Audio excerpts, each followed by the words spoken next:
Well, if you've been following along on the page, uh, you saw that I wasn't able to complete the Route 40 romp this weekend.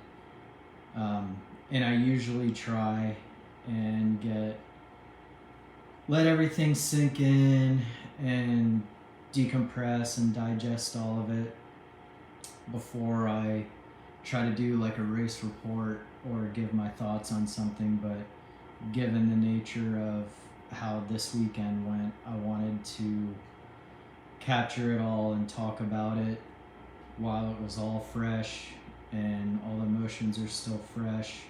And I've also been going like crazy in my head thinking about all the things I want to say, and I don't want to forget any of it, and I want it to be raw and really try to express how I'm feeling. So I don't really know where to start, and I'm sorry if I ramble a little bit, but first of all, I'm so thankful for everybody that's helped me the past 2 weekends. From everybody that I just met at the Anvil last weekend, and everybody that volunteered for my road crew this weekend. I honestly don't know what I did to deserve friends like these. So I'm very grateful, very grateful. And I can't thank everybody enough. I just want to get that out there first and foremost, because that's the most important thing to me right now, is just how wonderful everybody's been. So I guess I'll start with the grand lesson that I learned. I came out of the last 2 weeks with a lot of lessons learned. I always try to make that a goal whenever I do races, and the last month has taught me some big lessons, and mainly that I am human after all.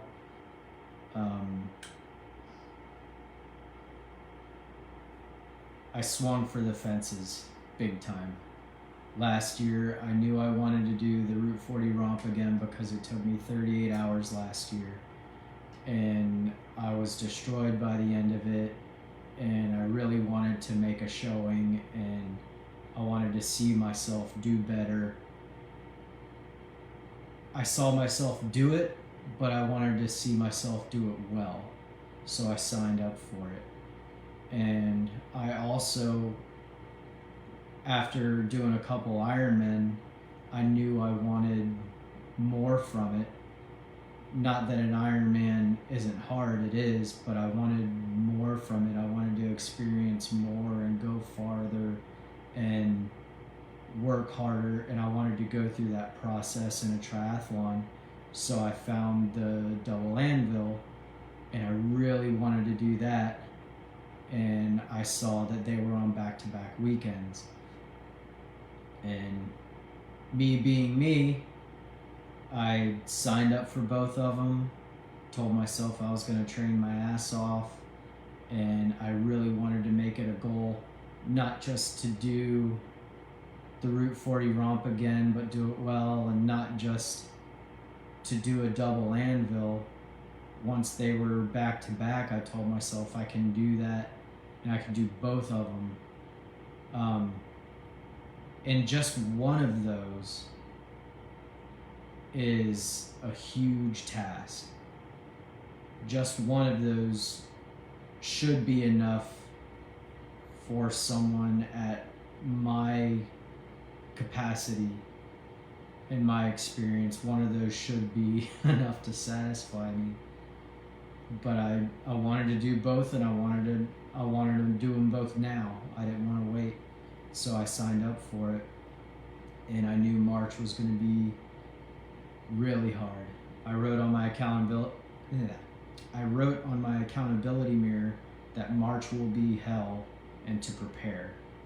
and it was. Not hell in a bad sense that I didn't like it, but hell in a sense that is just going to be really hard and really taxing. So that was last year whenever I signed up for them.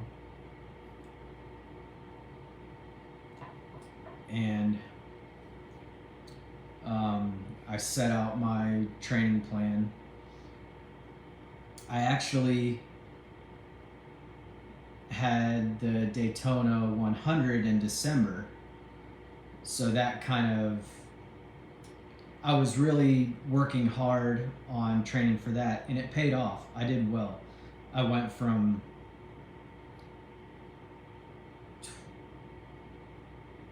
32 hours to 27 hours between my first year and last year. And I was able to focus on training for just that for a solid 20 weeks of a good 20-week program. And I did well, it paid off, and I'm happy with that. But that made me put off training for a triathlon, an ultra triathlon. That condensed it to January, February, and like the first week of March, which doesn't even count. So I gave myself like 2 months to train for an ultra triathlon. And I've got a good training base. I train year round. So it's not surprising that I'm able to complete it, but I needed to train hard to be able to do it without hurting myself, and make sure my body was prepared for it in my mind. So I didn't leave myself much time for that. And while I'm training for an ultra triathlon, that's the same window that I had to train for a 116-mile ultramarathon. Coming off the back end of training for the Daytona 100, I had a good ultra running base, so I kind of put that off to the side while I trained on my biking and swimming. But all in all, it was a lot compressed into a small amount of time. And in that, I was also trying to strength train every day. I thought I was stretching enough. Turns out I wasn't. And I ended up incorporating yoga. But I learned that after I had, I don't know if it was an injury, but a QL muscle that goes like in the pan of, or the bowl of your hip into the front of your pelvis, I think, somewhere in there. But I hurt a muscle in there, so that set me back for like 2 weeks out of that 2-month window. And after that, I was trying to incorporate yoga and everything. So now I've got yoga, strength training, and all 3 disciplines. So I always joke that I sign up for stuff and let future Mitch take care of it. And it ended up biting me in the ass this time. Usually I can just slog through it and do it. But it really came back to bite me this time. In that core injury, and then the last week of training before the ultra triathlon, I hit burnout. I had just no desire to do anything. Usually I love training. I love going out and running for hours at a time. I love getting on the bike and riding for hours at a time. I love my bike. And I just love everything about the training. But for that solid week, I didn't even want to get up and do any kind of stretching or anything. And with those 2 setbacks, I really started to open my eyes of how I'm at my capacity currently with training for those 2 races. I've never reached the point where I was at full capacity and overtaxing myself.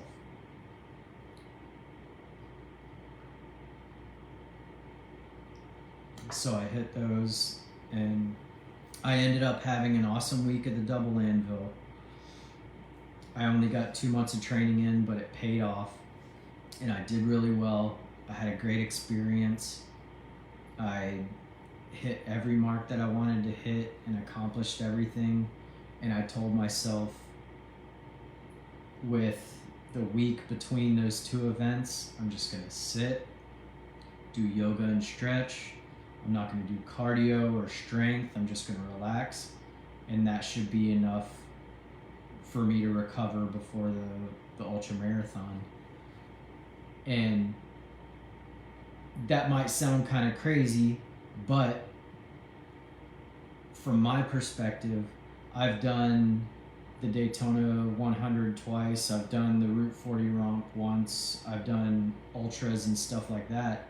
And within, like, the day after, I'm hurting because you just did a whole lot of stuff. And then the day after that, the stiffness goes away and I've got a little soreness. And usually, like 3 days after an ultra, I'm feeling great. I'm back to running 8 miles a day or biking and swimming and stuff like that. So in my mind, that told me I was recovered in those few days. So after the Double Anvil, I had a whole week of recovery, so I'll be fine. And then we started the race, the ultra marathon. Started out great. It got really hot. I think the temperature was only like low 80s, but coming from the pavement and the sun and everything, I think the heat index was up in the 90s. And that was really bad. Last year at the Route 40 Romp, we just had a cold front go through, so it was nice and chilly, so the first day was just a breeze. But it was really, really hot. And by the time I got to mile 35, my quads and my lower back were on fire. And not like lactic acid kind of fire where you can slow down and stretch out and things will recover, but it was physical, like stinging pain in my muscles. I knew something was wrong, and my muscles were hurting. They were contracted really hard. Every stop I was doing my best to stretch them out, stretch my back out. And that was at mile 35, not very far into the ultra. And I took a big break when I got into Ocala because I was also overheating. I wasn't pushing very hard, but I was just walking, and I was still sweating profusely. So, and my heart rate was low, like in the 106, 107, something like that. So my body was trying to cool itself down because it was overheated. And looking back, I'm sure it was just plain overworked. But at the time, I was just thinking it was overheating, and it was right before sundown, so the sun would go down, it would cool off, things would be great. I just needed time to cool off and let my body regulate, because it usually does that pretty well. And it did. But around mile 60, actually no, after I left Ocala, I had my massage. Angie gave me a quick massage, and I eventually took a couple Advil just because I needed to take the edge off. Usually that's not good to continually take it while you're under a lot of stress because it's bad for your liver. But I took a couple to take the edge off, and I was feeling pretty good. And then I hit that Alice's Diner stop, I think around 60 or 62 miles.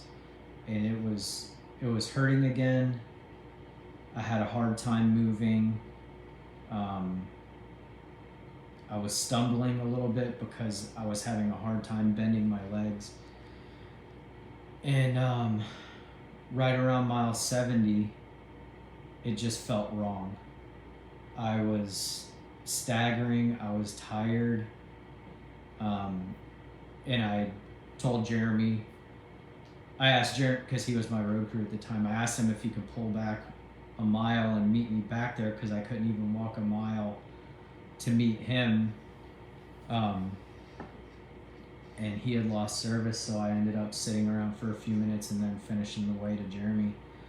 And I took a nap, took a 20-minute nap, didn't sleep, wasn't comfortable. Usually if I take a nap on an ultra, I'm out, just completely out. But things were hurting, and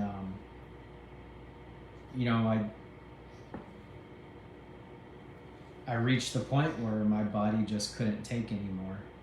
I wanted to finish. I knew I could finish because of last year, and I wanted to do it. I had all these people watching me, and I'll get to that in a second.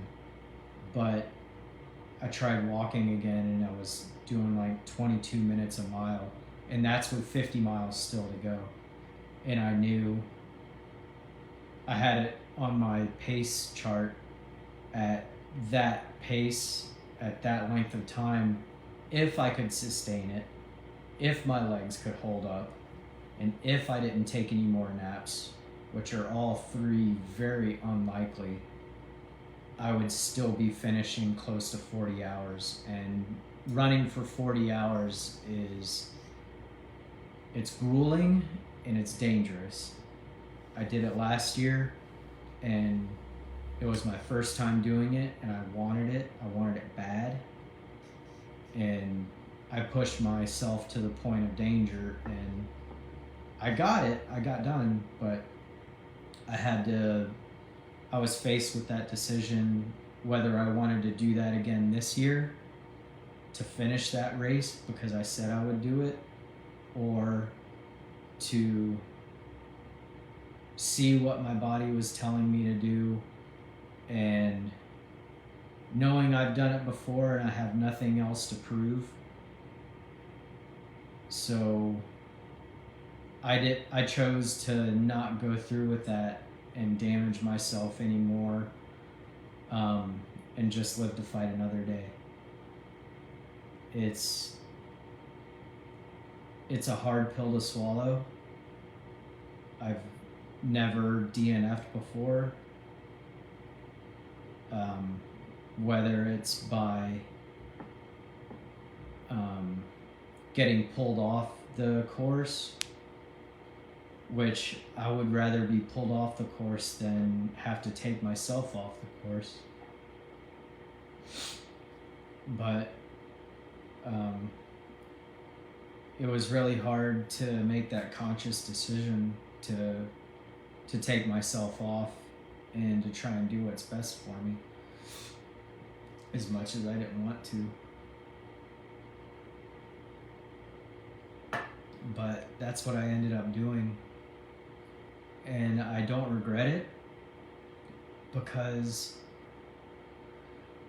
I've done it before, and like I said, I don't have to prove it to myself that I can do it again, because I know I can do it.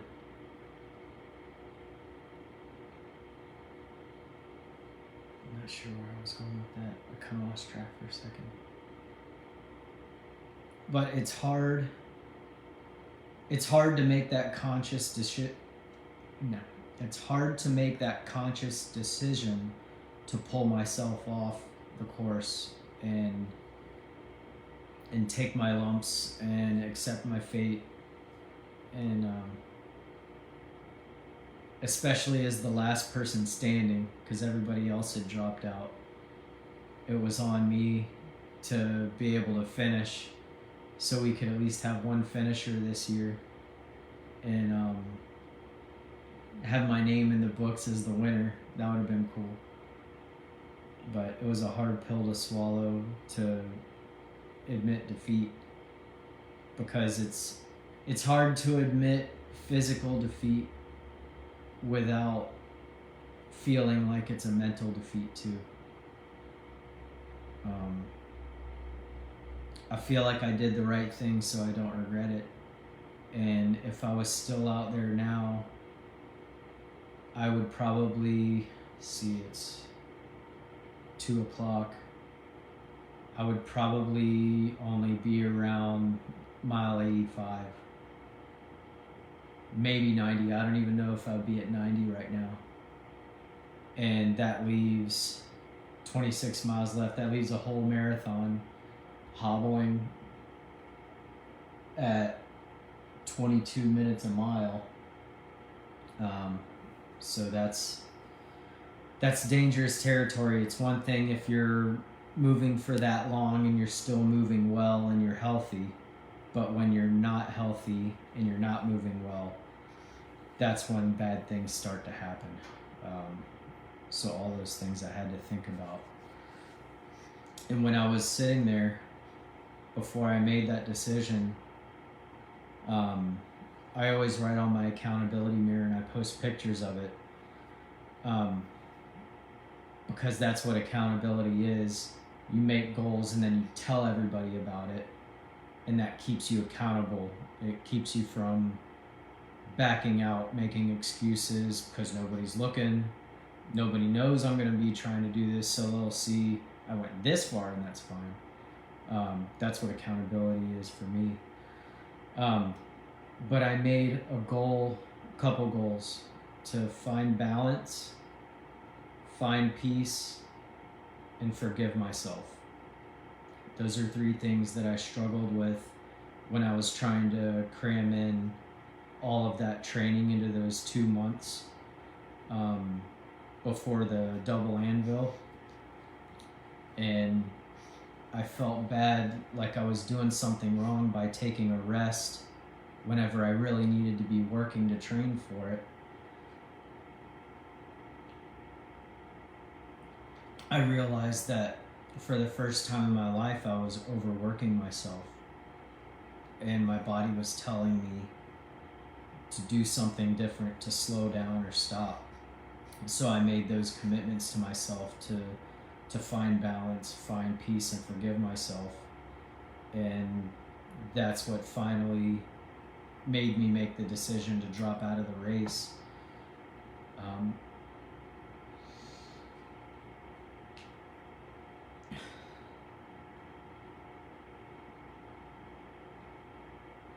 That it's okay if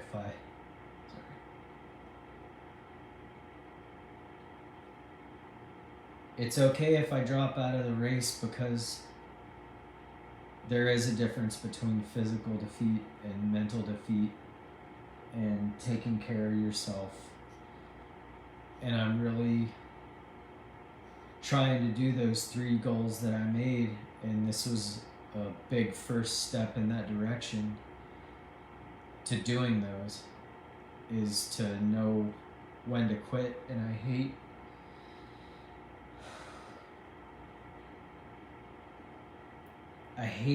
the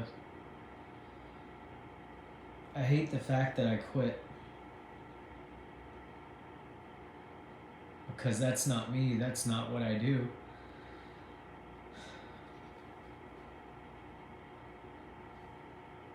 Sorry.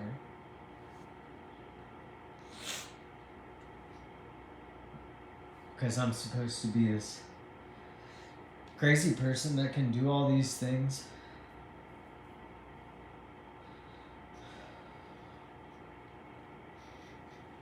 And something I realized is that what started out as accountability, by me making these goals of these races and these feats and these bigger things, it started out as accountability because I wanted people to know that's what I was doing and push me, which everybody does. Everybody's so amazing about it.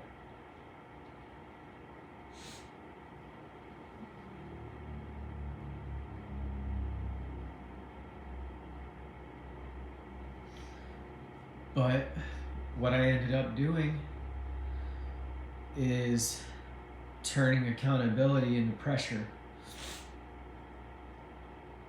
And that's where I'm at right now. All these things that I wanted to be accountable for, I was throwing them out there, putting them out there to make sure I did it.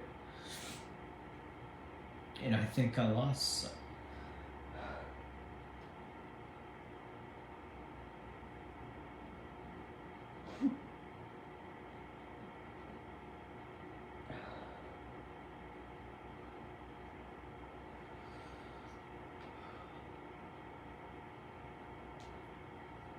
I think I lost sight of setting big goals and doing big things because I'm excited about them.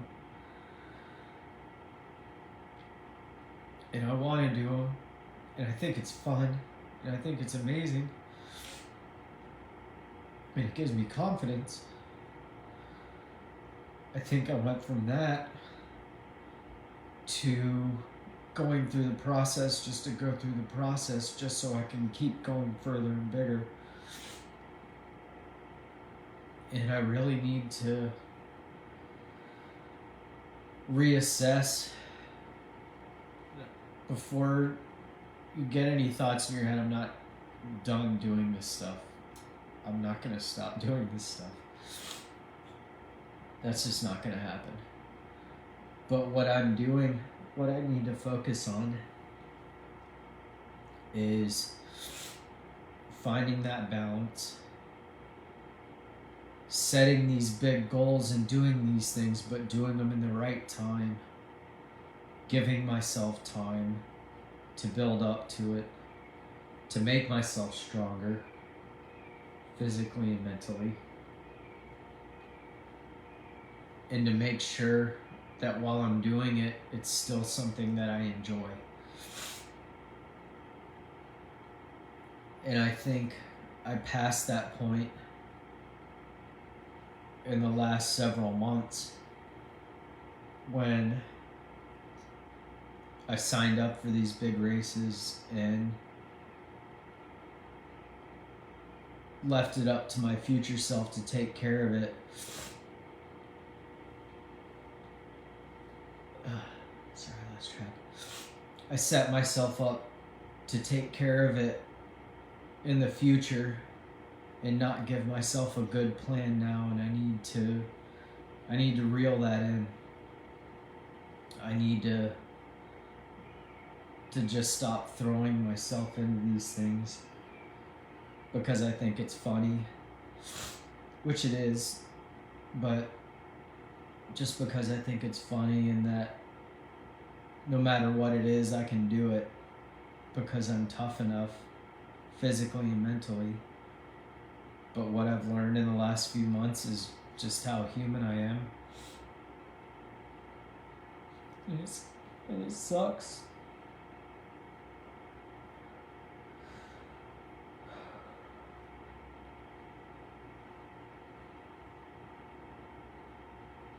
It really sucks. And it's humbling. But I know it's going to make me a better person now because of it, because like I told Dee Dee once, and it's a Batman line, Alfred said, "Why do we fall down? So we can learn to pick ourselves up." So now that's me going through that.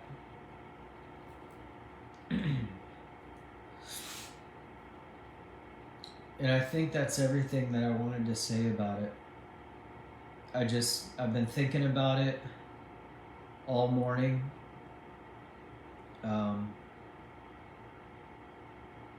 Going over it over and over in my head, and I really had to just spill it out and really capture it while I was feeling it.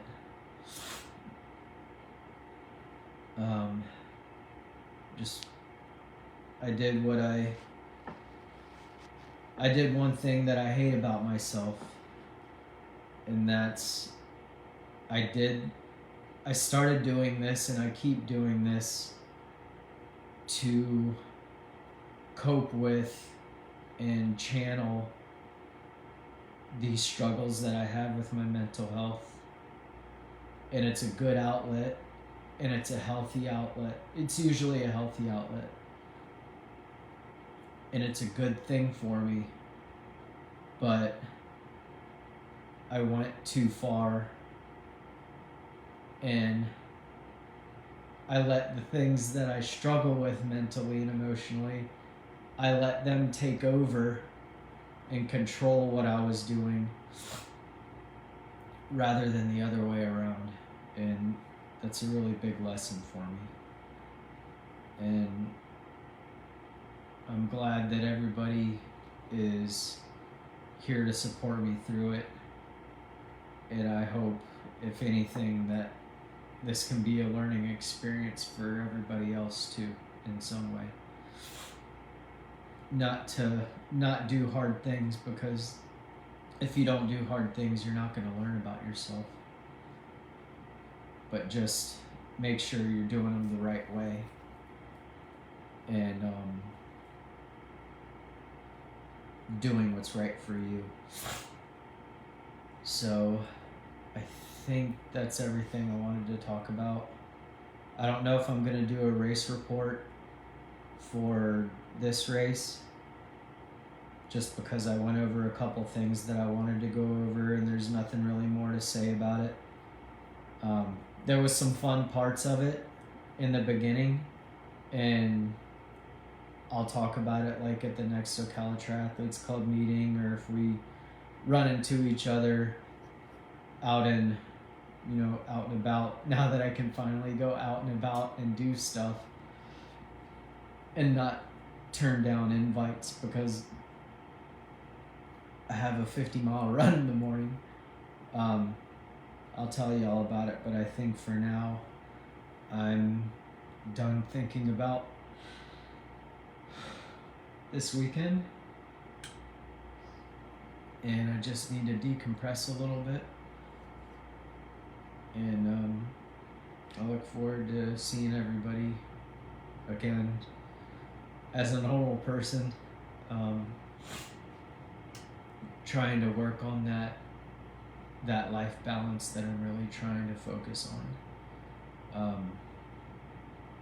And thank you again to everybody that came out to be my road crew, and everybody that was telling me how I've got this.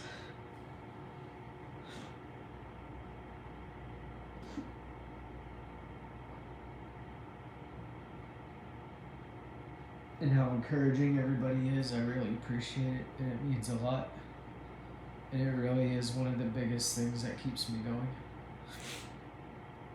So, I'm gonna end it there and maybe take another nap. And I started off today with my favorite breakfast burrito, and later on I'm gonna order a pineapple pizza and be happy that I had 2 really big weekends and I accomplished a lot, and I'm gonna be content with that. I won't be satisfied because I want to do better, but I'll be content that I did my best, and I didn't let myself down, because I don't think I let myself down. And I'm going to work on making sure that I don't feel like I let everybody else down too, because I know I didn't. It's just a hard thing for me to wrap my brain around, that giving up isn't letting people down. It's just something that, it's a process that I need to go through. I don't actually think I let anybody down. I know everybody's very supportive. So thank you, and I love you, and I look forward to seeing everybody soon.